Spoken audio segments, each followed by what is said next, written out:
This is the first year of Brixton Design Week in Brixton. This is an installation with Pam Williams' drawings of the community. Benjamin Zephaniah here is a well-known poet, writer, and a presenter. As he says himself, he makes a bit of trouble, but he represents the feeling of Brixton. This is Courtney Pine. I wanted to include this sketch because he played at the Jam, which is nearby here, and a club here, and he represents the vibrant music that comes out of Brixton. There are a lot of music places in Brixton. There are a lot of youngsters who are developing music here, but I wanted to include this because of his passion. His passion reflects our passion. Here we have the first meeting of Remakery, even before they had their name. So you have a collection of local people, or a group of local people from different cultures, all discussing, thinking, trying to figure out how to transform 30 underground garages that have been disused for what, 30 odd years? A real mess. Now the garages have been renovated, architects have come in, voluntary painters, builders, carpenters, electricians have all given time, and now the centre is open every day for people to bring their used goods, broken goods, to be remended, reorganised, remade, to be part of something useful. This is a poster for the Big Draw, which is a national campaign for drawing, and the idea is to encourage everybody to draw. Everybody can draw. It's a skill our grandmothers had as they grew up. It's just a matter of understanding how to see, how to observe, and to take notes visually. I'm a great believer in this. I'm a great supporter. Drawing is an enormous benefit as a learning tool for all of us. And I'm a staunch believer that we can all do that, and it ought to be brought back into our society. And the campaign for drawing has been enormously effective. We have Stephanie Butcher here, the only sketch I managed to get at one of the meetings. She came into Brixton in 2007 until 2012. She was invited into the council to have a free range within all the departments, as far as I understand. She could go into any of the departments, organise them, assist them, bring fresh focus into them, and together we learned to work together, and she was our director.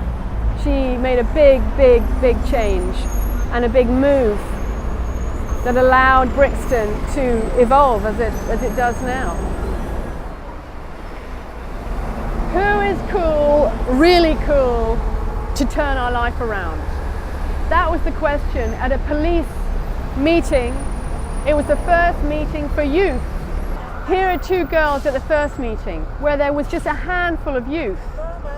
And over there, we've got two of the lads discussing how to improve the area.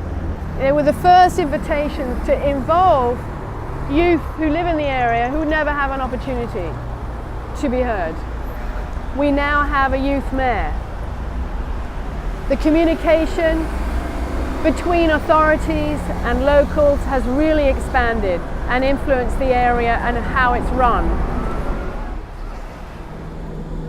The Brixton Society has been run, organised, put together by Bill Linsky and Diana,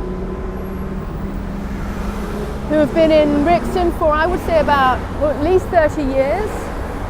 And Bill has religiously gone to meetings with the council, the police, community members, to help establish facts and figures about our area. And he has relentlessly insisted on maintaining our values to our benefit. And it's voices like these that have really helped to hold our community together. John Gordon and Stuart Horwood, two market traders initiated the regeneration and the rebuilding of the market. Some years ago in 2003, 2004, from what I remember, the markets were under threat to close.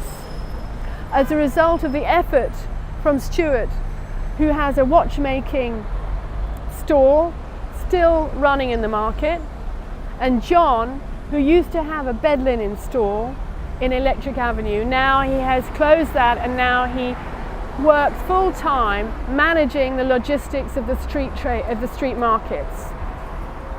This is a sketch done at the first meeting the traders had with a city bloke who had made a business out of reorganizing markets. And this was before the traders had any faith that a city bloke could help.